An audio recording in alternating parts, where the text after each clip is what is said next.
It was a cold Tuesday morning when Sergeant Marcus Johnson arrived at Dover Air Force Base. The sky was gray, matching the solemn mood of the day. Marcus had been in the Army for 12 years, and for the last 3, he had taken on the important duty of escorting fallen soldiers home to their families. Today, he was assigned to accompany the remains of Private First Class Ryan Collins, a young soldier who had died in combat overseas. Marcus stood tall in his perfectly pressed uniform. At 42 years old, his face showed both strength and kindness. The military had been his life since he was 20. He had seen war, had lost friends, and now made sure those who gave everything received the respect they deserved on their final journey home. "The plane leaves at 800, said Captain Rivera, handing Marcus the paperwork. "Private Collins' family will be waiting in Minnesota. They're expecting arrival by evening." Marcus nodded. "I'll make sure he gets home with honor, sir." This was Marcus's 15th escort mission. Each one affected him deeply, but he never let his emotions show while on duty. He knew what this meant to the families waiting at home. They needed to see strength and dignity in the person bringing their loved one back. The morning passed quickly with preparations. The loading of the flag-draped casket onto the military transport plane was done with precision and respect. Every movement was part of a ceremony that honored the fallen soldier. Marcus stood at attention, saluting as Private Collins was carefully secured for the first leg of the journey. After landing at a major airport for their connecting flight, Marcus approached the check-in counter of National Airways.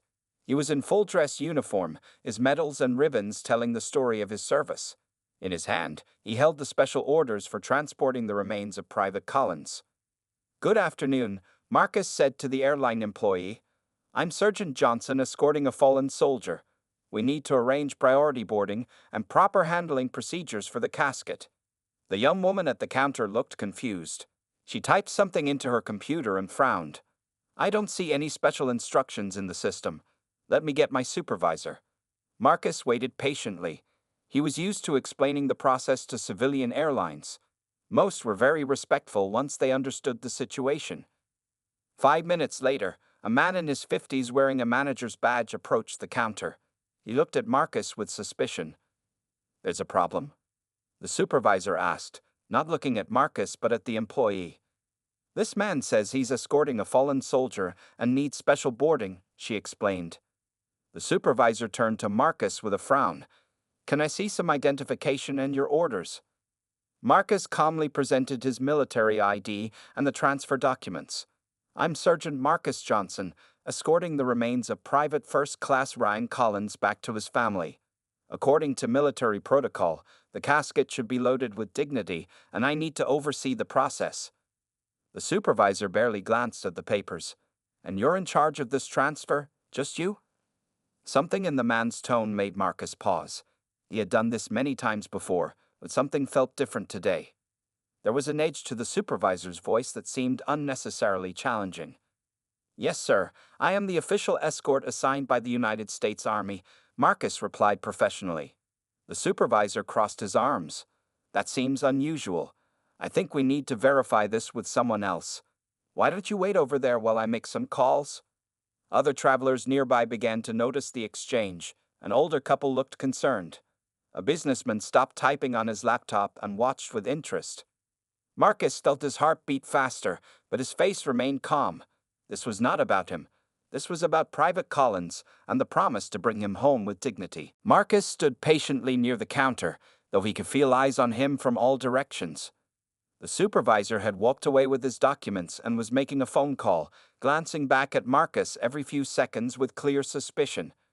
20 minutes had passed, and boarding for the flight would begin soon. "Excuse me," Marcus finally said, approaching the counter again. "Our flight boards in 15 minutes. I need to make sure Private Collins is properly loaded onto the aircraft before passengers board. That's standard protocol."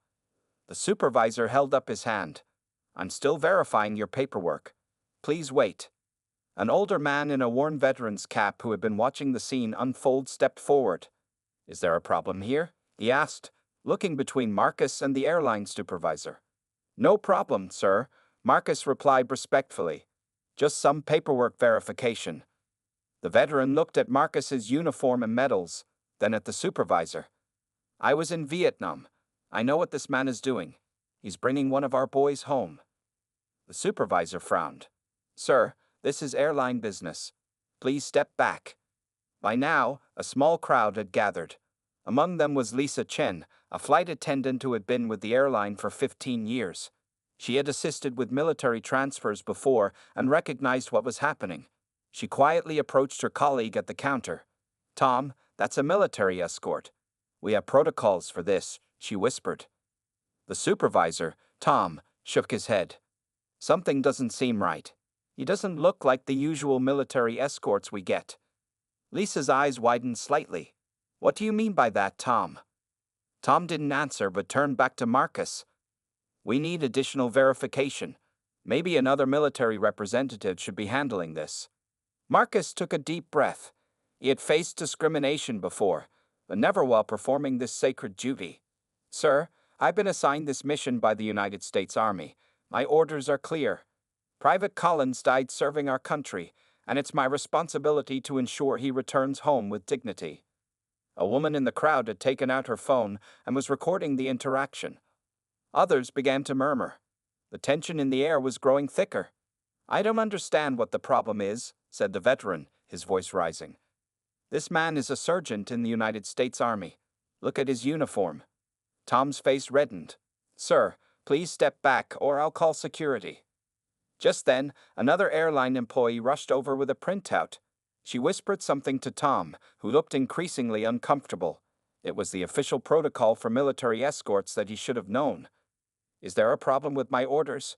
Marcus asked calmly, though his patience was being tested. Before Tom could answer, the gate agent's phone rang. She answered it, then looked up with wide eyes. It's the regional manager, she said to Tom, holding out the phone. Tom took the call, his face gradually losing color as he listened. The crowd watched silently. After a minute, he handed the phone back to the gate agent and turned to Marcus. It seems there was a misunderstanding, he said stiffly. We'll expedite the process now. But Marcus knew this was no misunderstanding. Still, he remained professional. Thank you. I need to oversee the loading of Private Collins's casket before passenger boarding begins. The airline staff suddenly became extremely helpful. The gate agent announced that boarding would be delayed by 10 minutes. Lisa stepped forward to personally escort Marcus to the tarmac. As they walked away, the crowd parted respectfully. The veteran saluted Marcus, who returned the gesture. The woman with the phone was still recording, and several passengers were already on their phones, sharing what they had witnessed. On the tarmac, Marcus watched as ground crew carefully moved Private Collins's flag-draped casket from the transport vehicle to the aircraft. Despite the earlier conflict, Marcus maintained his composure, focusing only on his duty to his fallen brother in arms. What Marcus didn't know was that the video of his encounter was already spreading online, and the airline's corporate office was receiving calls. The story was just beginning. The plane was scheduled to depart in 30 minutes. After overseeing the loading of Private Collins's casket, Marcus made his way back to the boarding area. His face revealed nothing, but inside he felt a mix of emotions. Anger at the disrespect shown not to him, but to a fallen soldier. Sadness that even in this solemn duty, he faced obstacles because of the color of his skin. As he approached the gate, Marcus noticed something had changed. The supervisor, Tom, was nowhere to be seen. Instead, a woman in a crisp airline uniform with a director's badge stood at the counter. Her name tag read Patricia Wilson, Customer Experience Director. Sergeant Johnson. She called out when she saw him. May I speak with you for a moment? Marcus nodded and approached her. Yes, ma'am. I'm Patricia Wilson, she said, extending her hand. I want to personally apologize for the treatment you received today. It was unacceptable and does not represent our airline's values. Marcus shook her hand firmly. Thank you, ma'am. My main concern is ensuring Private Collins receives the respect he deserves on his journey home. Patricia nodded seriously. Of course. We've made special arrangements. You'll be boarding first, and we've reserved the front row for you to maintain proximity to the cargo hold. As they spoke, Marcus noticed the crowd of waiting passengers had grown. Many were looking at their phones, then up at him. Some nodded respectfully. Others looked angry, not at him, but at the situation they had witnessed or heard about. An announcement came over the speaker system. Ladies and gentlemen, National Airways Flight 237 to Minneapolis will begin boarding shortly. Today we have the honor of transporting a fallen American hero, Private First Class Ryan Collins. Escorting Private Collins is Sergeant Marcus Johnson. As a sign of respect, we ask for a moment of silence before boarding begins. The busy airport terminal fell quiet. Travelers stopped walking. Conversation ceased. Even children seemed to sense the importance of the moment. After the silence, Patricia spoke again. Sergeant Johnson will board first, followed by our military veterans who wish to pay their respects. Marcus hadn't expected this. He stood tall as his boarding pass was scanned. As he walked down the jetway, he heard movement behind him. Turning slightly, he saw the Vietnam veteran from earlier, along with several other men and women who had served. They formed an impromptu honor guard, following him at a respectful distance. Once on the plane, the flight attendants greeted Marcus with genuine respect. Lisa, who had helped earlier, showed him to his seat in the first row. "The captain would like to speak with you before takeoff," she said quietly. Minutes later, the captain emerged from the cockpit. He was an older man with gray hair at his temples. He approached Marcus and spoke in a low voice. "Sergeant, I'm Captain Reynolds. 20 years Air Force before flying commercial. I want you to know that everyone on this crew understands the importance of your mission. We've made sure Private Collins is secure and will ensure a smooth flight." "Thank you, sir," Marcus replied. The captain hesitated, then added, "I also want to apologize for what happened at the gate. It's been addressed. The supervisor has been removed from duty pending investigation." Marcus nodded but said nothing. This wasn't about getting someone in trouble. It was about respect for the fallen. As other passengers boarded, many paused briefly at Marcus's row. Some nodded. Others whispered, "Thank you for your service." One woman touched his shoulder gently as she passed, her eyes filled with tears. The Vietnam veteran had taken a seat across the aisle. "First time I saw this kind of respect was after 9/11, he said quietly to Marcus. "Before that, they didn't even want to talk about us who came back, much less those who didn't." Marcus turned to him. "Things change, but not always fast enough." "True enough," the veteran agreed. "But what happened today? People are watching. They're sharing. That video from the gate has over 10,000 views already." Marcus hadn't realized the incident had spread so quickly. He wasn't sure how to feel about that. His job wasn't to be in the spotlight. His job was to bring Private Collins home with dignity. As the plane prepared for takeoff, Marcus looked out the window at the gray sky. He thought about Private Collins's family waiting in Minnesota, unaware of the drama unfolding around their son's final journey. The plane reached cruising altitude, and the seatbelt sign turned off with a soft ding. Marcus remained seated, his posture perfect even after years of military service had taken their toll on his body. His mind was on Private Collins in the cargo hold below and the family that would be waiting at the airport in Minnesota. The flight attendant, Lisa, approached with a bottle of water. "Can I get you anything else, Sergeant Johnson?" "No, thank you, ma'am. This is fine," Marcus replied politely. Lisa hesitated before speaking again in a lower voice. "I want you to know that many of us have complained about Tom before. He has a history of treating certain passengers differently." Marcus nodded slightly but remained professional. "I appreciate you telling me." From across the aisle, the Vietnam veteran leaned over. "Name's Bill Jenkins, by the way. Served with the 101st Airborne, 1969 to 1971. "Marcus Johnson, 3rd Infantry Division," Marcus replied, shaking the older man's hand. "Times have changed," Bill said, looking around the cabin. "Back when I was escorting my buddies home, people looked away, didn't want to think about the war. Now look, everyone on this plane knows why you're here." It was true. Throughout the cabin, passengers kept glancing respectfully toward Marcus. Some had even offered him snacks or drinks, which he politely declined. A young woman moved from her seat and approached Marcus cautiously. She looked to be in her early 20s, with red hair pulled back in a ponytail. "Excuse me, Sergeant," she said, her voice trembling slightly. "My brother is deployed right now. Seeing what happened at the gate, I just wanted to say thank you for what you're doing." "Just doing my duty, ma'am," Marcus replied. "I hope your brother comes home safe." The girl nodded, tears welling in her eyes before returning to her seat. The captain's voice came over the intercom. "Ladies and gentlemen, this is Captain Reynolds. I wanted to inform you that we've been cleared for a special arrival procedure in Minneapolis. We'll be given priority landing to honor our fallen soldier. Upon arrival, we ask that all passengers remain seated until Sergeant Johnson has deplaned. There will be a ceremony on the tarmac that some of you may be able to see from the windows on the right side of the aircraft." Murmurs of approval spread through the cabin. Marcus hadn't expected this level of accommodation. Typically, military escorts receive respect, but not always special procedures. Bill leaned over again. "Your phone been blowing up? My daughter just texted me. Says that video from the airport has gone viral. News stations are picking it up." Marcus checked his phone for the first time since boarding and found dozens of notifications. Military friends had seen the video and were messaging him. His commanding officer had texted, "Johnson, you handled that with the dignity expected of a soldier. Call me when you land." One message was from a number he didn't recognize. "Sergeant Johnson, this is Congresswoman Alicia Hayes. I serve on the Armed Services Committee.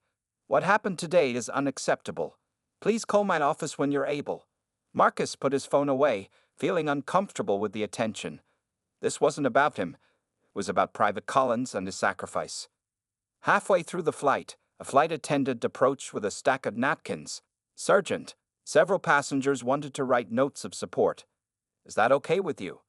Marcus was surprised but nodded. Throughout the cabin, people were writing messages on cocktail napkins. Children drew pictures.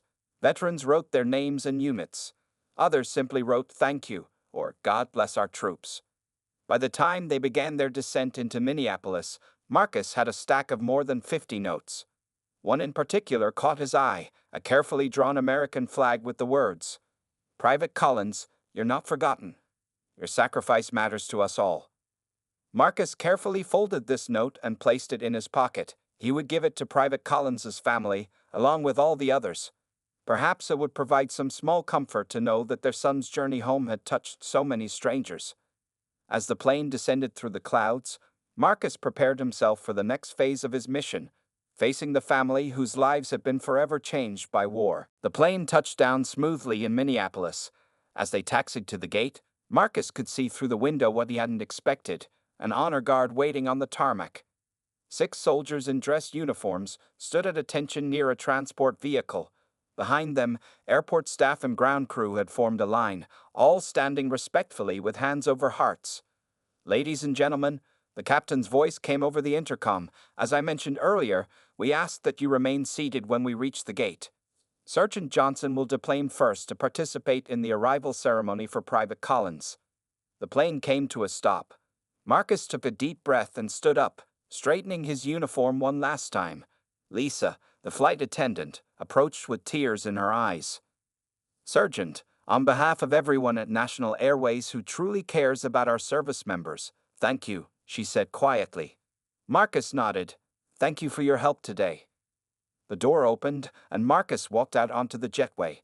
An airline representative was waiting to escort him down to the tarmac. As they descended the stairs to the ground, Marcus could see that the ceremony had grown. Police officers had joined the line. Airport firefighters stood nearby, some saluting. Major Williams, the officer in charge of the honor guard, approached Marcus. "Sergeant Johnson, we received word about what happened at your departure point. The commanding general sent us personally to ensure no further disrespect occurs." "Thank you, sir," Marcus replied, saluting. "The family is waiting in a private room inside," Major Williams added. "They've been told about the incident. They specifically asked that you continue as escort all the way to the final destination." Marcus felt a wave of emotion but maintained his composure. "I intend to complete my mission, sir." Together, they walked to the cargo hold where ground crew were carefully removing Private Collins's flag-draped casket. The honor guard moved into position. Every movement was precise, every gesture filled with meaning. Above them, passengers on the plane watched through the windows. Many were taking photos or videos, others simply watched in silence. Bill, the Vietnam veteran, pressed his hand against the window, his weathered face solemn. As the honor guard lifted the casket, a woman in the terminal began singing the national anthem. Her voice carried across the tarmac, and others joined in. Airport workers removed their hats. Pilots and flight crews stopped to salute. The procession moved slowly toward the terminal building. Marcus walked alongside the casket, his steps measured and dignified. Inside, they were led through a private corridor to avoid the busy terminal. Still, airport employees lined the route, standing respectfully as they passed. The family waited in a conference room that had been prepared for their arrival. Marcus paused outside, gathering his strength for what was always the hardest part of his duty. Major Williams opened the door, and Marcus entered first. Private Collins's parents sat together, holding hands. His mother's eyes were red from crying. His father, a tall man with graying hair, stood as Marcus entered. A younger woman, perhaps a sister, sat nearby, her arm around an elderly woman who must have been a grandmother. "Mr. and Mrs. Collins," Marcus said, his voice steady. "I'm Sergeant Marcus Johnson. I've had the honor of escorting your son home." Private Collins's father stepped forward and did something unexpected. Instead of shaking Marcus's hand, he embraced him. "Thank you for standing up for our boy," he said, his voice breaking. "We saw what happened. How they treated you." "Sir, it was my duty and my privilege," Marcus replied. Mrs. Collins joined them, taking Marcus's hand in both of hers. "You brought him home with dignity. That's all we wanted." The door opened, and a man in a suit entered. "Sergeant Johnson, I'm Robert Anderson, National Airways Regional Director. I came personally to apologize to you and to the Collins family. What happened today was inexcusable." Mr. Collins turned to face him. "Your employee disrespected not just Sergeant Johnson but my son. Every minute of delay was another minute we waited to see our boy one last time." The airline director lowered his head. "Yes, sir. There's no excuse. The employee has been terminated, effective immediately. We're implementing new training protocols for all staff, and we would like to cover all funeral expenses as a small gesture of our regret." Marcus watched the exchange silently. The spotlight and attention made him uncomfortable, but if it meant changes that would prevent another family from experiencing such disrespect, perhaps some good would come from this difficult day. The next morning dawned clear and cold in Minneapolis. Marcus woke early in his hotel room, the events of the previous day still weighing heavily on his mind. He checked his phone and was shocked to see hundreds of notifications. The video from the airport had now been viewed over 2 million times. News outlets across the country were running the story. His name was trending on social media. Marcus showered and put on his dress uniform once again. Today was the funeral service for Private Collins, the final step in his mission. He carefully polished his shoes and straightened his medals, focusing on the familiar routine to center himself. A knock came at his door. When Marcus opened it, he found Mr. Collins standing there, already dressed in a dark suit for his son's funeral. "Sergeant Johnson," Mr. Collins said softly. "May I come in for a moment?" "Of course, sir," Marcus replied, stepping aside. Mr. Collins entered the room and sat heavily in the chair by the window. He looked tired, as if he hadn't slept. "I couldn't wait until later to tell you this," he began. "Last night, after you left us at the funeral home, I received a call from the Secretary of the Army." Marcus was surprised. "The Secretary called you personally?" "Yes, he expressed his condolences for Ryan." Mr. Collins paused, his voice catching. "But he also wanted to tell me about you. He said you've escorted 14 fallen soldiers before my son, that you volunteer for this duty when others avoid it." Marcus looked down. "It's an honor to serve in this way, sir. The Secretary also told me something else. That twice you paid for flights from your own pocket when there were budget issues, just so families wouldn't have to wait an extra day to receive their loved ones." Marcus hadn't known the Secretary was aware of that. "Every day matters to a grieving family, sir." Mr. Collins stood and placed his hand on Marcus's shoulder. "My wife and I have been talking. After the funeral, we'd like you to come to our home. Share a meal with our family. Tell us about your journey with Ryan. It would mean a lot to us." "I would be honored, sir," Marcus replied. 2 hours later, Marcus stood at attention in the small church that was filled beyond capacity. Private Collins's friends and family occupied the front rows. Behind them sat dozens of people from the community, many who had never met the young soldier but came to show their respect. What surprised Marcus was the back of the church. Nearly 20 uniformed military personnel who weren't originally scheduled to attend had appeared. Some had driven hours to be there. Additionally, Several airline employees in their uniforms stood respectfully along the wall, including Lisa from the flight and Captain Reynolds. The service was beautiful and heartbreaking. Private Collins's sister spoke of her brother's kindness. His commanding officer, who had flown in from overseas, talked about his courage. When it was time to move to the cemetery, Marcus took his position beside the casket. Outside, another surprise awaited. Hundreds of people lined the street, many holding American flags. As the hearse pulled away from the church, a motorcycle escort of veterans appeared, ready to lead the procession. At the cemetery, Marcus performed his duties with precision and care. He helped fold the flag that had draped Private Collins's casket into a perfect triangle. With measured steps, he presented it to Mrs. Collins, kneeling before her. On behalf of the President of the United States Army, and a grateful nation, please accept this flag as a symbol of our appreciation for your loved one's honorable and faithful service, Marcus said formally, his voice steady despite the emotion in his heart. Mrs. Collins accepted the flag, holding it close to her chest. Then she did something unexpected. She reached out and touched Marcus's cheek gently, like a mother would. "You brought our boy home with dignity," she whispered. "You fought for him one last time. We will never forget that." As Marcus stood and stepped back, he saw Bill, the Vietnam veteran from the plane, standing among the mourners. Beside him were others from the flight. They had come to see the mission through to completion. The final salute was fired. Taps played mournfully across the cemetery, and Private Ryan Collins was laid to rest, surrounded by more love and respect than anyone could have imagined. 1 week after Private Collins's funeral, Marcus sat in his small apartment back in Georgia, still processing everything that had happened. His leave was ending tomorrow, and he would return to his regular duties at Fort Stewart. The media attention had mostly died down, which was a relief. Marcus had never wanted to be in the spotlight. His phone rang. It was Captain Rivera, his commanding officer. "Johnson, are you watching the news?" Captain Rivera asked without greeting. "No, sir," Marcus replied. "Is something wrong?" "Turn it on. Channel 7. Now." Marcus found the remote and switched on his television. On the screen was the CEO of National Airways, standing behind a podium with several military officers and what appeared to be members of Congress.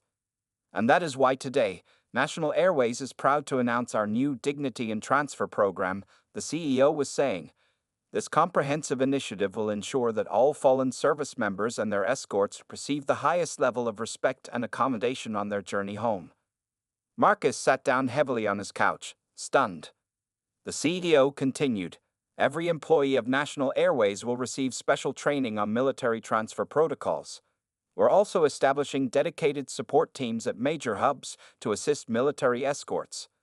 Additionally, we're creating a private lounge space at 20 airports for families receiving their loved ones." The camera panned to show Private Collins's parents standing to the side of the stage. They looked solemn but proud. "The incident involving Sergeant Marcus Johnson and Private First Class Ryan Collins opened our eyes to failures in our system," the CEO acknowledged. "While we cannot undo what happened, we can ensure it never happens again, not at our airline, and hopefully not at any other." A congresswoman stepped to the microphone next. Marcus recognized her as the one who had texted him, Congresswoman Hayes. "Today, I'm introducing legislation that will standardize protocols across all commercial airlines for the transport of fallen military personnel," she announced. "The Ryan Collins Dignity Act will ensure that no family has to worry about their loved one being treated with anything less than the utmost respect on their final journey home." Marcus's phone buzzed with a text from Bill, the Vietnam veteran. "You seeing this? You made a difference, son." The press conference ended, and Marcus turned off the TV, feeling overwhelmed. He walked to his refrigerator where he had placed a card from the Collins family. Inside was a photo of Private Collins in his uniform, smiling proudly. Marcus had kept it as a reminder of why his duty mattered. There was a knock at his door. Marcus wasn't expecting anyone. When he opened it, he was surprised to see Sergeant Diaz, a colleague who had performed escort duty in the past. "Johnson," Diaz said with a nod. "Got a minute?" Marcus invited him in.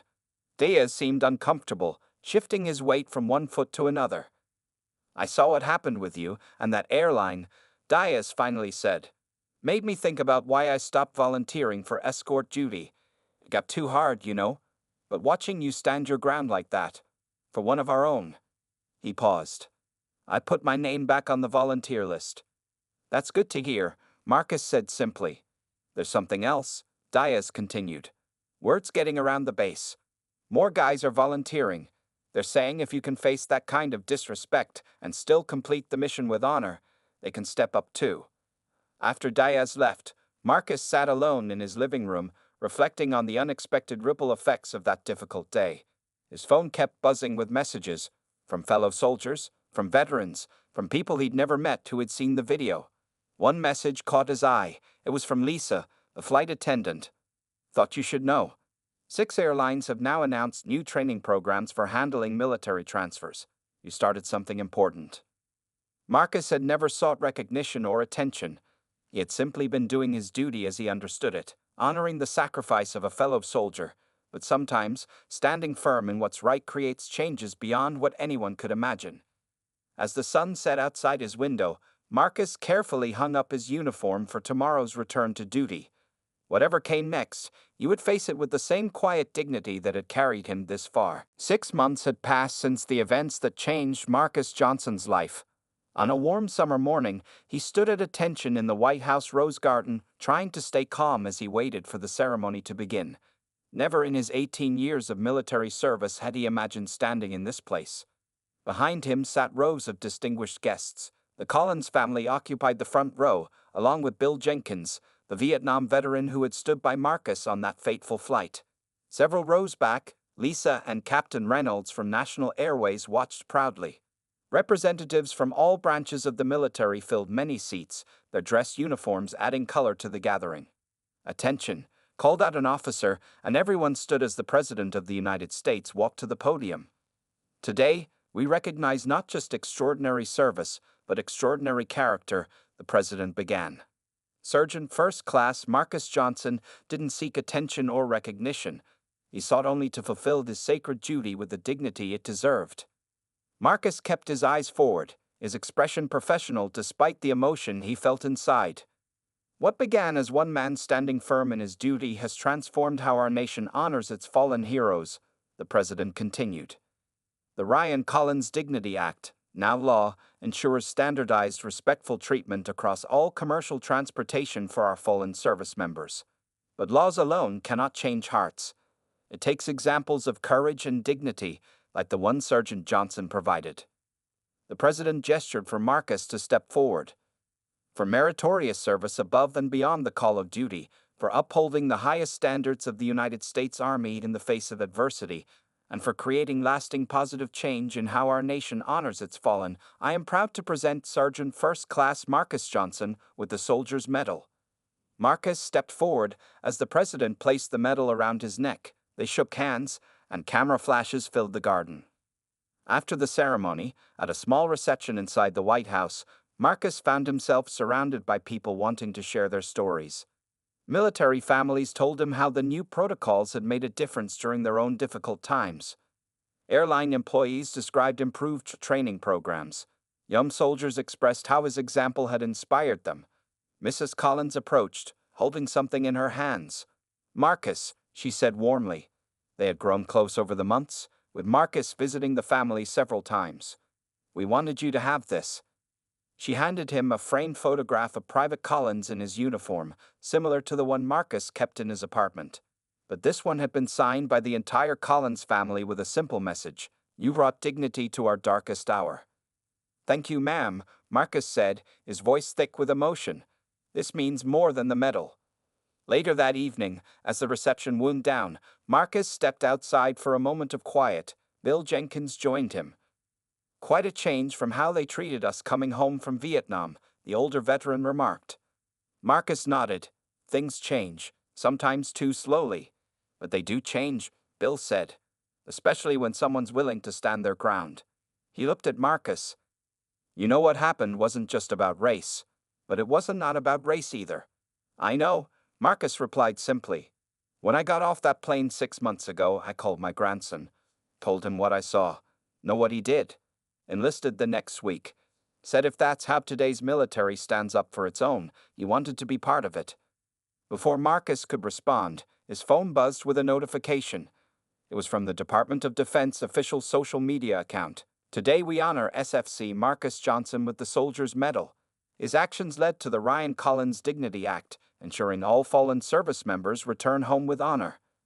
Below the post were thousands of comments, many from service members and their families. One caught Marcus's eye. "My brother came home last month after being killed overseas. The new protocols meant everything to our family. Thank you, Sergeant Johnson." As the sun set over Washington, D.C., Marcus realized his simple act of standing firm had helped heal not just the Collins family, but countless others who would face similar journeys. One person holding their ground for what was right had created ripples that would continue long after today's ceremony was forgotten. The mission that began on that difficult day 6 months ago was complete, but its impact would endure for years to come.